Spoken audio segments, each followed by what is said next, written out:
Good evening, everyone. Sandstone Care is live at the 7 o'clock hour Mountain Standard Time to talk to you today about eating for health and enjoyment in quarantine. And we have one of Sandstone Care's dietitians with us today to really answer your questions around diets. Things are changing. We're out of schedules, and we're really going to talk a lot about nutrition today. But first, we're going to have Marina share with us a little bit about Sandstone Care. So, Marina, what is new at Sandstone Care? Yeah. Hey, Danny, thanks for having me on. So what's new over with us is that just this last week, we started back in person with our IOP. When COVID hit, we transitioned really quickly to the virtual IOP, and we're now offering that in person again, which has been really wonderful. I think our IOP clinicians missed being in person with the clients, so it's been really wonderful to get that back. I love that. And that's good to hear that you guys are back to seeing patients in person. We may do with the virtual, but a lot of times with treatment, it's nice to have that in-person contact if somebody needs it. Absolutely. And I'll just say that we're going to continue with a virtual IOP track in the future if that's what people want, but we'll be offering both in-person and virtual. I love that. So for anybody that's not familiar with Sandstone Care, can you tell us a little bit about what you do and who you support? Yeah, absolutely. So we're age-specific care. That's really our big claim to fame. We're supporting adolescents and young adults 13 to 30. We have a full continuum of care from medical detox to residential services, PHP and IOP. And then also we have a free parent support group that's open to any parent. Their kid does not have to be in programming with us. And that happens every Thursday. That's for parents to come get resources, ask questions if their kid is struggling with substance use. Awesome. And all of these resources can be found at sandstonecare.com if you want to figure out a little more or dive a little bit deeper into what we do. But Marina, thanks for popping in with us today, giving a quick update and sharing with everybody about exactly what Sandstone Care does. Yeah, you guys have a good chat. I'm excited to watch. We will. Okay, so we are going to be bringing Carrie in here in a second, and she is going to chat a little bit from a dietitian standpoint. So Carrie, welcome to the broadcast today. Hello. So as we get started, and I just want to remind anybody who's watching live or in the replay that this is a fully interactive live streaming event tonight. If you ask a question in the comments, we will engage with it during this live stream. You have real access to a dietitian today. So those questions around food, nutrition, all that stuff we're going to cover today. But if there's something that you're dealing with in your family and you'd like a specialist, a professional's opinion about it, then please do ask those today. So Carrie, thanks for joining us today. And I think a really easy question to kind of start with is to kind of introduce yourself and then explain what a dietitian does. Yeah. So I've been at Sandstone for about a year now. I've been in behavioral health dietetics my entire career. So I think there's a kind of misconception that when clients meet with me, I'm going to really just say like, eat this, not that. But really when it comes down to it, there's so much more than kind of the biological drive behind eating. There's a lot of other factors that play a role. So I sit down with clients and I really look at their behavior patterns around food, talking to them about how does food make you feel. So we all respond to food differently. So, and then wanting to feel a certain way with different meals, depending on how your day's going. Are you eating for energy to really get through a tough, long work day? Are you kind of taking it easy and wanting to lay on the couch for the second half of your day? And then those things and kind of what food choices are around that are going to definitely make you feel differently. And then how often are you eating for physical hunger versus other reasons? Because we all eat for a variety of reasons. And how is that kind of affecting you? So this is going to be a much deeper dive than just here's the nutritious food you should eat. Here's the non-nutritious food you could avoid. We're going to be talking today about how nutrition affects mental health, eating habits for people while they're using, coping mechanisms. I love how you said, it's really sometimes the emotions behind eating. We're going to talk about that today. We're going to talk about these crazy eating patterns that this whole Corona thing and COVID has put us into lockdown. Our normal routines are off. And a lot of times for our kids and young adults, normal routines are off their normal routines are off as well. And we're even going to give you resources today. So if you hang around till the end of live, we're going to have some cool resources that Carrie has for us today. But I love that you're a behavioral health dietitian. Your job is to work specifically with a lot of the stuff that Sandstone Care deals with, both mental health and substance abuse. So talk about how nutrition affects mental health. Yeah, absolutely. So oftentimes when someone's been using substances heavily and they come in for treatment, there's a couple different malnutrition types that we see. So one of them is called primary malnutrition, where we're just not eating enough. And so we're not getting kind of that consistent nutrition. And the other one is called secondary malnutrition. So it's how our body is kind of able to utilize the foods that we are eating.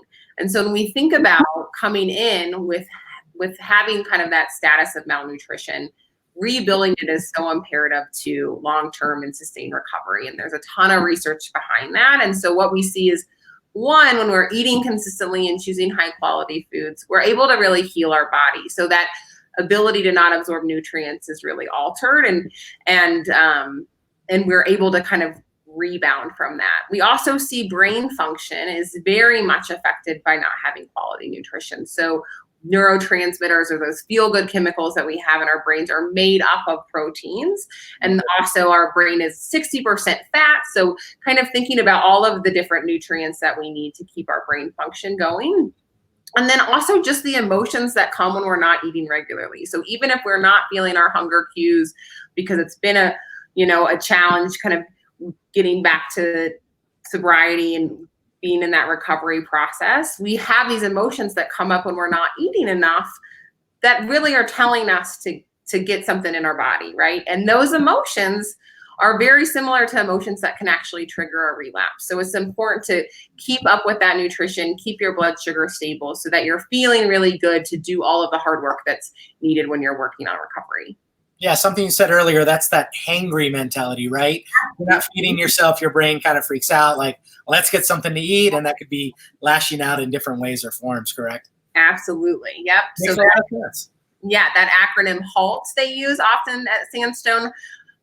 It's hungry, angry, lonely, and tired. So we think that if we haven't eaten all day, how many of those kind of emotions are occurring when we haven't eaten, and how those can trigger relapse. So love that. Love that. And again, if you're just joining us live or in the replay, we're talking with one of Sandstone Care's dietitians today about nutrition with mental health, about coping mechanisms and foods. And this is a fully interactive live today. If you have a question, we'd love to hear from you. Drop it in the comments and we will make sure we get to that today. But Carrie, let's talk about eating habits while using. Talk a little bit about that, because I think there's always that myth that, like, there's some people that if they're using substances, let's say marijuana, you're going to just binge eat a lot. But let's talk about those eating habits while using.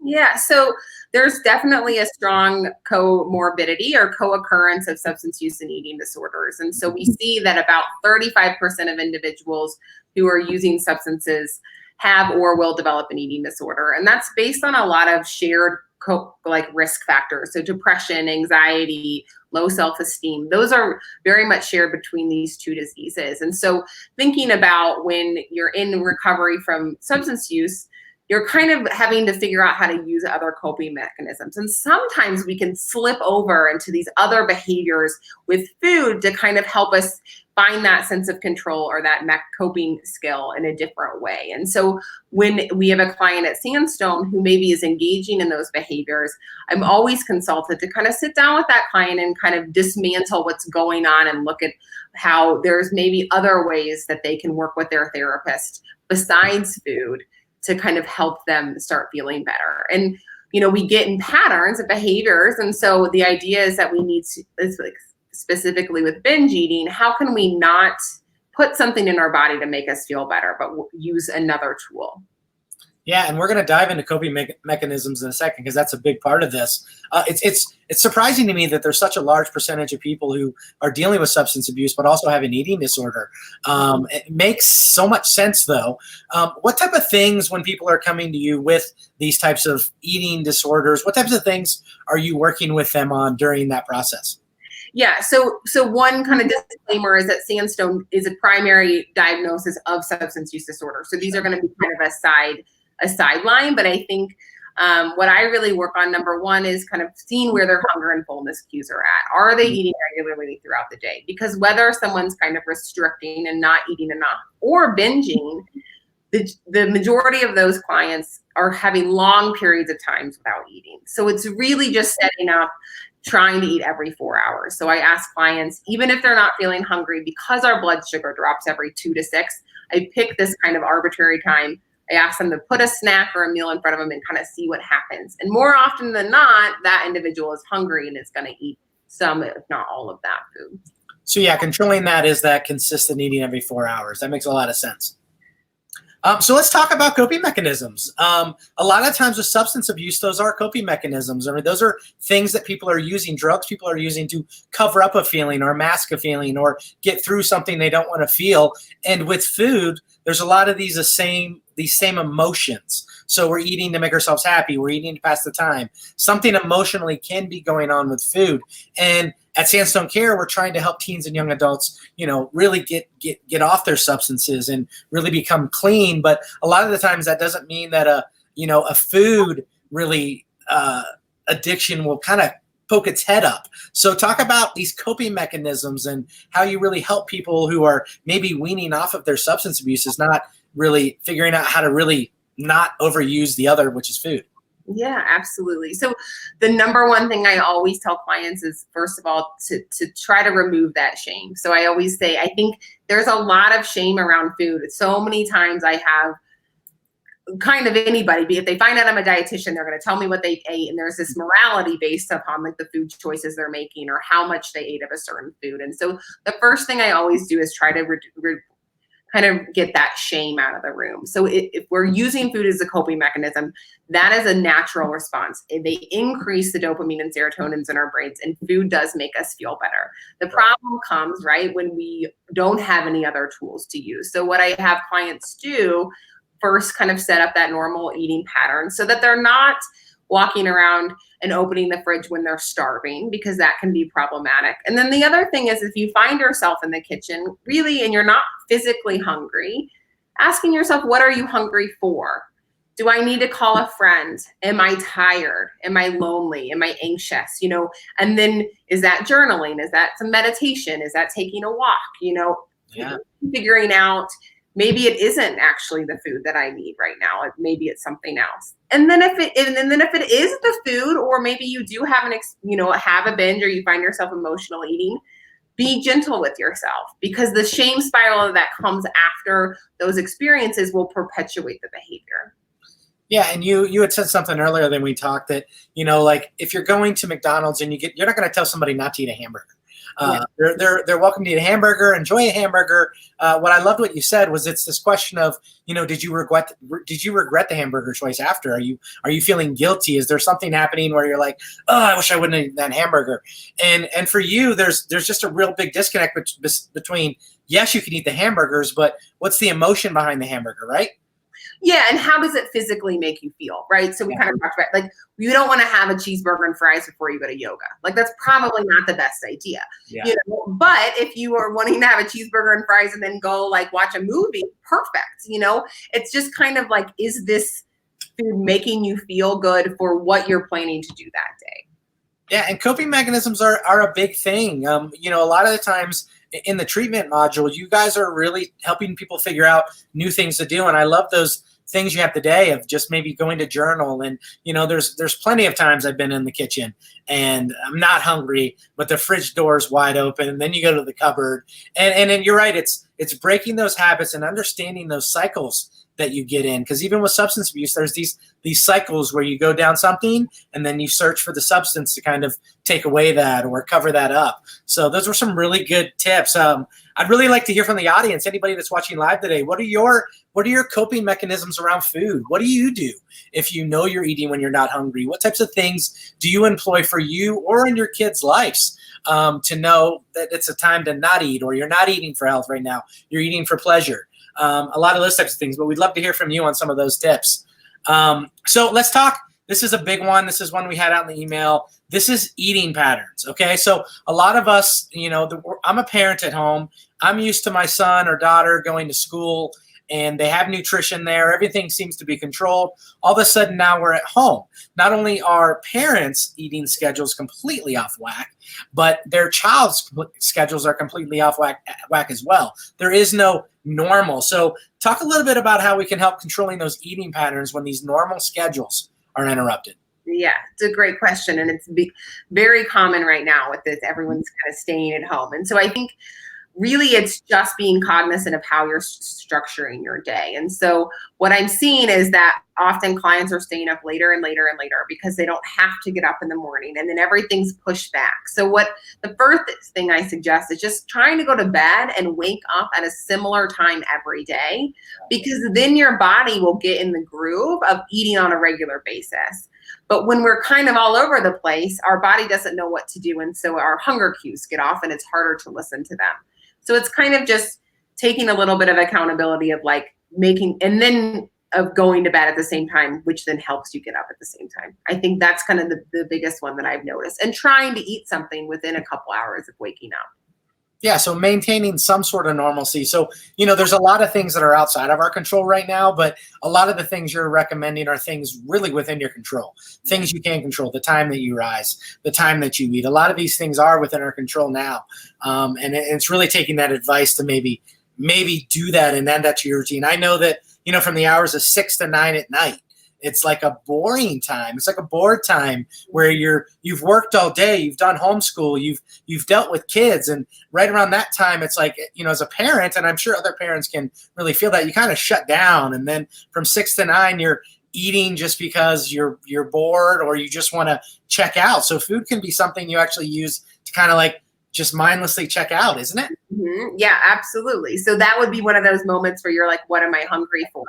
Probably some sort of stimulation that isn't in the kitchen, and thinking about what else you could do. Right. So true. So we've got some really cool resources that I asked you to kind of send over to me today for cooking at home for kids and teens. So anytime you meet with someone, you give them some options. Kids love to cook, teens love to cook. And if they do, we've got some really cool recipes we want to show off today. The first one, talk a little bit about why you give this resource out. So I give both of these kind of are in for similar reasons, but they're very much like, they're simple recipes that don't take a lot and are foods that we see frequently, but also are kind of well-balanced meals. And so what we know is that if we can build confidence in the kitchen and even, learning how to cook foods, then as these young adults and teens kind of move into their adult life, then they know how to get those healthy meals on their own. And so it's a really nice time to kind of start learning how to cook and like practicing, being in the kitchen, because those skills will just make it easier for you once this is all over to kind of continue on having some more home cooked balanced meals. Kids do love cooking. I mean, they just do. It's Yep. a thing. It's almost like this calm thing where they just get to go from step to step to step, because, most kids, we know that they love structure, right? Yep. Structure is an important thing, and recipes and cooking food is very structured. We're going to follow 1, 2, 3. We're going to go right down the line and kind of knock out these recipes, right? Yep, absolutely. So we've got another one that I want to show off real quick, which is one from All Recipes. So talk about why you like All Recipes. So I love this website because there's a ton of different options. So like, this is the quick and easy page, which is what I usually give clients because they're more simple recipes. So often clients are interested in learning how to cook, but they don't, want to have like a 15 ingredient, really complicated recipe. We want them to feel a little bit of that efficacy, within the kitchen before they try to tackle those. And so, but then this entire website really breaks down like kid-friendly recipes. It has all the different genre, like all the different types of cuisine, how many pots you need, like all sorts of stuff. It's just got a ton of really cool information, and it'll print off your grocery list for you. You can have your own, like log on and have your own kind of account so you can remember, recipes that you liked or want to try in the future. Oh, wow. And it's even kind of interactive, meaning you can kind of check off as you go. Yeah, absolutely. On these recipes. And there's an app you can put on your phone. So it's really cool. I've seen this on iPads as well. Yeah, phones are Androids or iPhones or iOS devices. But yeah, really cool resource. So I'm hearing that your advice could be, during right now without these normal routines, finding something to do, maybe getting your kids involved, maybe getting your teens involved in the food process could be helpful, right? Yeah, because you can increase variety. You can really start learning about what you like about foods. I think we all know kind of this general idea of what we enjoy about different foods, but if you really break down all the different qualities, so like the texture and the temperature and where you're eating and how, the color of the foods, all of those things help us kind of find satisfaction in meals. And so just exploring a cooking website is an awesome way to kind of discover things that you like to eat and maybe add more variety to your diet. I love it. So at Sandstone Care, you're a dietitian that people can have access to.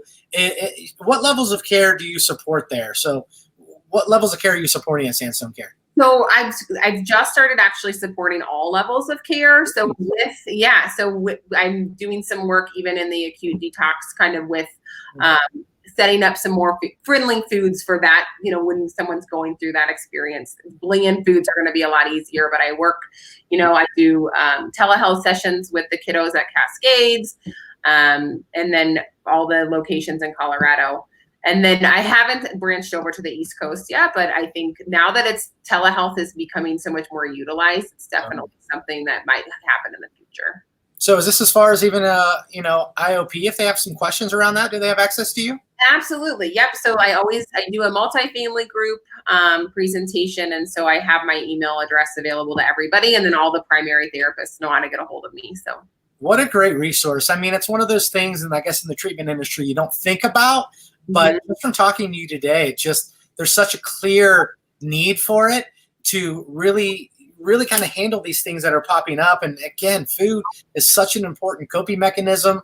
And I just, after talking to you today, it just kind of opened my mind to this and how many people probably go through this. So it was really a lot of great information. So I want to thank you for spending some time with us today on week 3 of Ask the Experts, where we really break down, we bring a specialist on every week to really answer the questions of the community. Now, whether you're watching this live or in the replay, you can always drop your comments. We will follow up with them if you're watching this tomorrow at 5 o'clock at night, because we know replay is a huge audience. So any questions, drop them in the comments. We can get them over to Carrie through email, and she can try to answer those directly for you. So, Carrie, thanks for your time today. I really appreciate you being a part of our broadcast. All right. Thanks. All right. Bye-bye, everybody.